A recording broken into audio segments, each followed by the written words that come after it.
मैं नसीब खलीफा। अभी हम हैं पर्यावरण भवन और यहाँ पर डॉक्टर कौशल किशोर जायसवाल जी यहाँ मौजूद हैं और हम आज चर्चा करेंगे आकाश बाग के बारे में, जो कि इससे पहले हम 5 साल पहले इस पर हम एक वीडियो बनाए थे जिसका डिमांड अधिक हो रहा था। इस वजह से जो है कि हम इनके आवाज़ पर आए हुए हैं और उनसे जानेंगे आकाश बाग के बारे में, बहुत सारी बात करेंगे।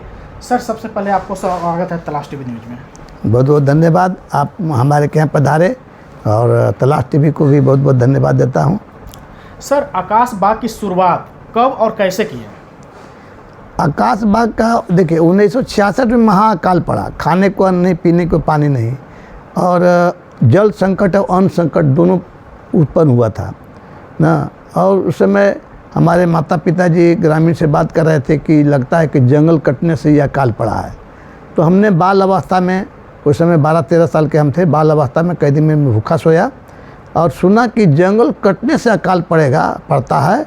तो हमने 67 से प्लांटेशन लगाना शुरू किया। जंगल लगाओ, जंगल बचाओ, अपने जन्मभूमि ग्राम पंचायत डाली बाजार के कौशल नगर से हमने शुरुआत किया, अपने भंडारी गुनियाटार से, और लगातार इस कार्यक्रम को करते रहा। जब 10 साल के बाद वो जो पौधा जो लगाए थे वो माफियाओं द्वारा कटने लगा तो हमने पर्यावरण धर्म को अपनाया। हमको चिंता हुआ कि जंगल तो कट रहा था, हमारे लोग लगाया हुआ पौधा जब कट रहा है तो उसको चिंता हुआ, तो हमने पर्यावरण धर्म को अपनाया। उसमें 11 मूल मंत्र दिया। उसी के तहत जो है हमने वनों पर रक्षाबंधन करने का और पर्यावरण धर्म बनाया। पर्यावरण धर्म के तहत मंदिर, जो दुनिया का पहला पर्यावरण धर्म ज्ञान मंदिर अपने जन्मभूमि कौशल नगर में बनाया हूँ। अभी शुरू नहीं हुआ, काम चल रहा है। उसी के तहत जो है आकाश बाग, क्योंकि गांव में वृक्ष खेती है और शहर में आकाश बाग लगा करके हम प्रदूषण पर काबू पा सकते हैं, क्योंकि 90% भूमि जो है शहर का, 95% जो शहर है का भूमि है वो पक्कीकरण है। तो यहाँ पर गाड़ियाँ अधिक हैं, प्रदूषण अधिक है, आबादी ज़्यादा है, प्रदूषण अधिक है।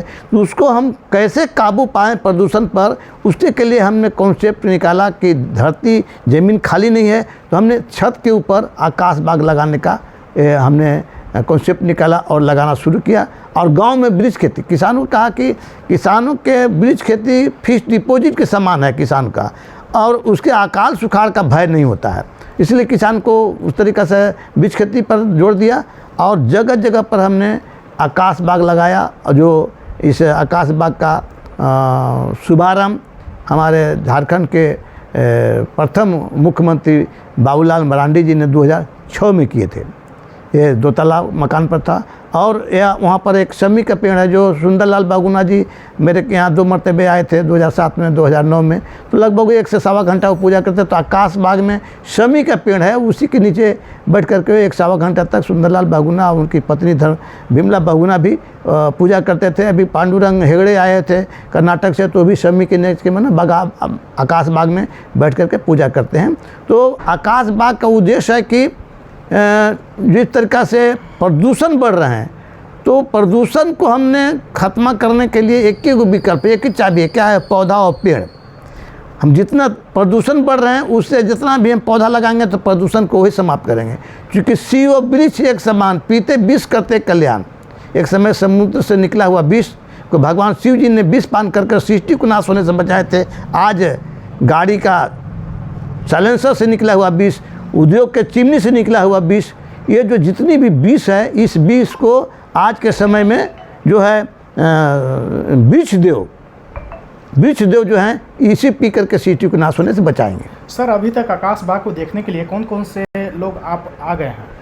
हमारे आकाश बाग में लीडर के ऐसे तो बहुत लोग आए हैं, लाखों लोग आकर के देखे हैं, लेकिन प्रमुख लोग में नवीन जायसवाल हटिया विधायक ऐसे आए हैं, हमारे राज्य के पूर्व मुख्यमंत्री रघुवर दास आए हैं, बाबूलाल मरांडी जी आए हुए हैं, और क्या बोलते हैं आईसू के नेता थे सुदेश महतो भी आए हुए हैं, और कमिश्नर जटाशंकर चौधरी जी आए हैं, और कमिश्नर मनोज कुमार झा जी आए हैं, अमित कुमार जी आए हुए हैं, बहुत हम लगते हैं कि आधा दर्जन से अधिक IAS आ चुके हैं, IPS आ चुके हैं, और लीडर लोग भी बहुत आए हैं, और ग्रामीण भी बहुत लोग आते रहते हैं, सीखते हैं, देखते हैं कि ये आकाश बाग लगाया हुआ कैसे है, किस तरीके से लगाना है। तो बहुत लोग देखे, सीखे और लोग को अमल करते हैं, उसको सिखाते हैं, जाके बताते हैं कि इस तरीक़े से पौधा लगाना है। वो बीजू पौधा छत के ऊपर नहीं लगाना, जो भी लगाना है ग्राफ्टिंग पौधा लगाना है। ग्राफ्टिंग पौधा लगाएंगे तो फलने लगेगा, बहुत जल्दी फलने लगेगा, बड़ा पेड़ नहीं होगा।